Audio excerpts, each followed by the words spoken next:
As the sun sets during this holy month of Ramadan, Muslims around the world listen for the azan, or the sunset call to prayer, which you can hear now. Since sunrise this morning, Muslims have been fasting, which means no food and no water until now. أشهد أن محمدا رسول الله أشهد أن محمدا رسول الله. As the call to prayer is heard, the smells of exotic and local dishes float through the air as people prepare to break the fast for the day with the meal known as the iftar. Ramadan is the 9th month of the Islamic calendar, eagerly looked forward to by many Muslims. Fasting at this time may be tough, but the prospect of the iftar can be motivation in itself. As we will soon find out, iftar is a joyous religious observance where the breaking of the fast is often done as a community.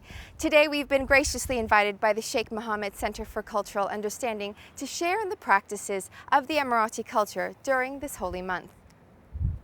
Here with me is Suad Al-Sarkal from the Sheikh Mohammed Center for Cultural Understanding. Suad, how are you? I'm great, how are you? Thanks for having us. Thank you for coming. So what can we look forward to this evening? Today the program is basically having iftar here at the center and chit-chatting while eating at the beginning, and then before we head to the mosque, at the Bastakiya Mosque, have an Islamic session over there and walk back to the center through the neighborhood and looking at the entire architectural aspect of the neighborhood. After that, we'd walk back through the Bastakiya neighborhood to the center for some dessert, coffee and tea, and it's like a more personal Q&A session over here, and then we would wrap the evening up for that.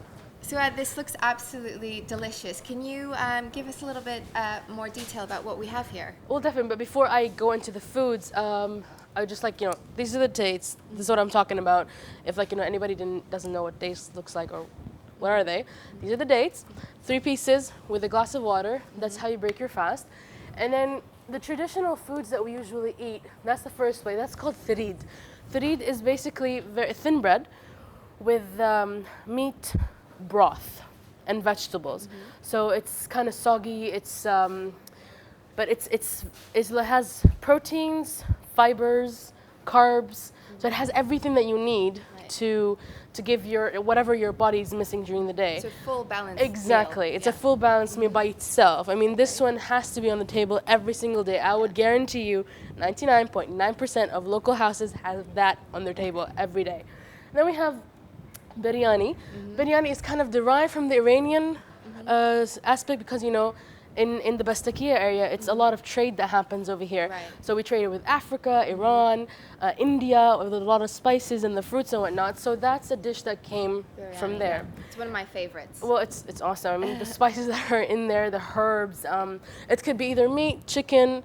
So it depends on how people would want it. That's the second dish. The third one, the most famous one, it's haris. What I call it, it's wheat with meat or chicken beaten to a pulp.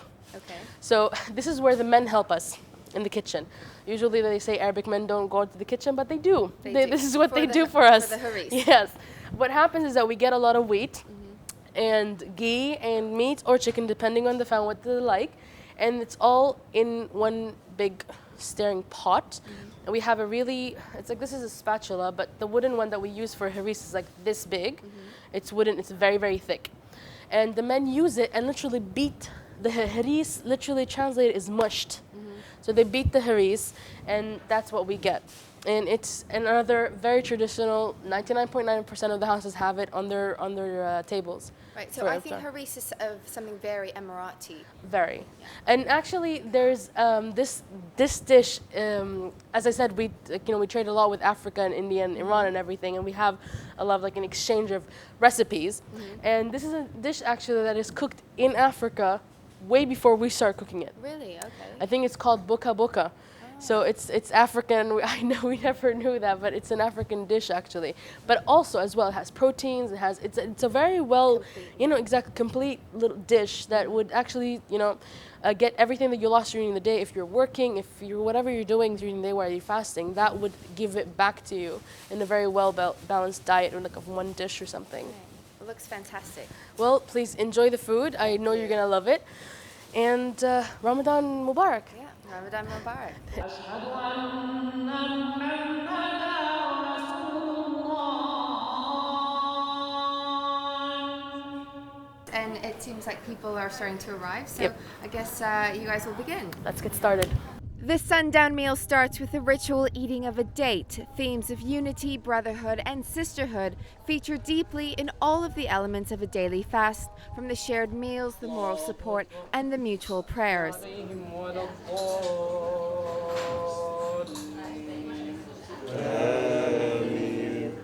But of course, the iftar meal itself is the main attraction. So as everyone enjoys the breaking of the fast, we find out just what makes Ramadan so special.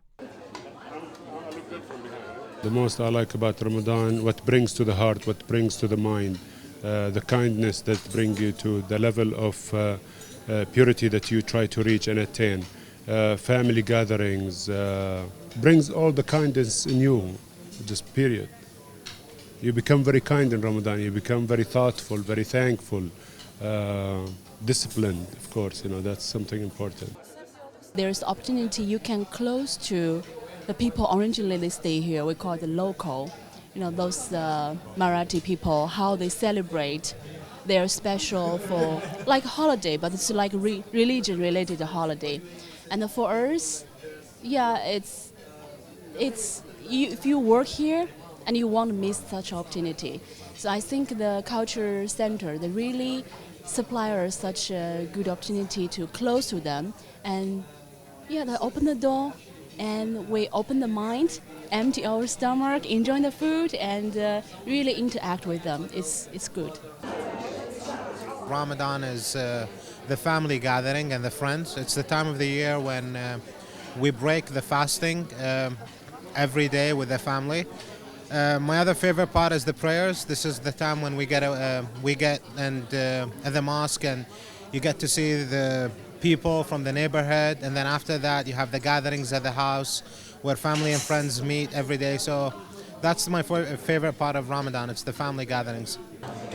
Well, we really wanted to see what the experience is like. I mean, we've been to the big hotel, the big buffet, and that's I think a great part of what the city does, but seeing the more traditional part was something that was really important to us.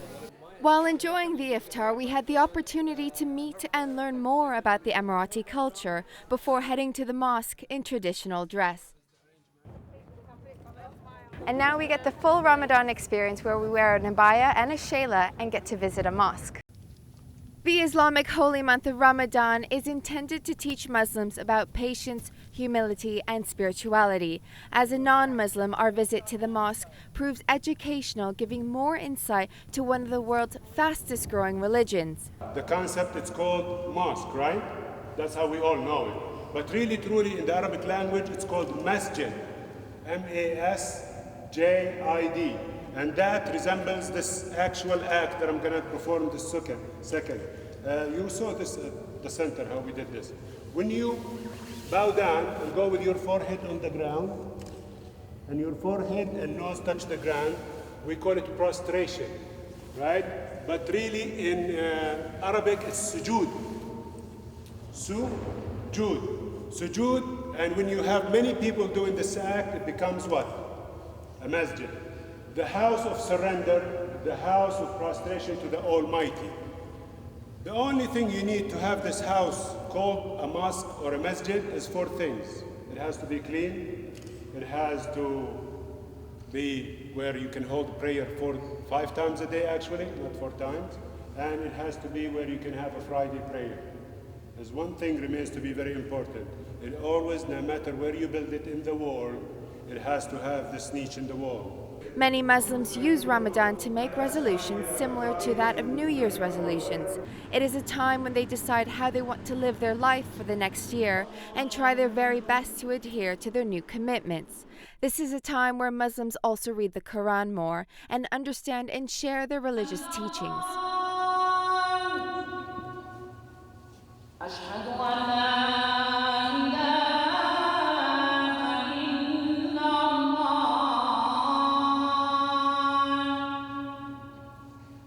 A don't know about you, but this evening has been a real treat. I think for Muslims and non-Muslims alike, Ramadan in the UAE is a very special time. A time for deep personal reflection, as well as a time for fellowship with families, friends, and the surrounding communities, and a time for the sharing of cultures.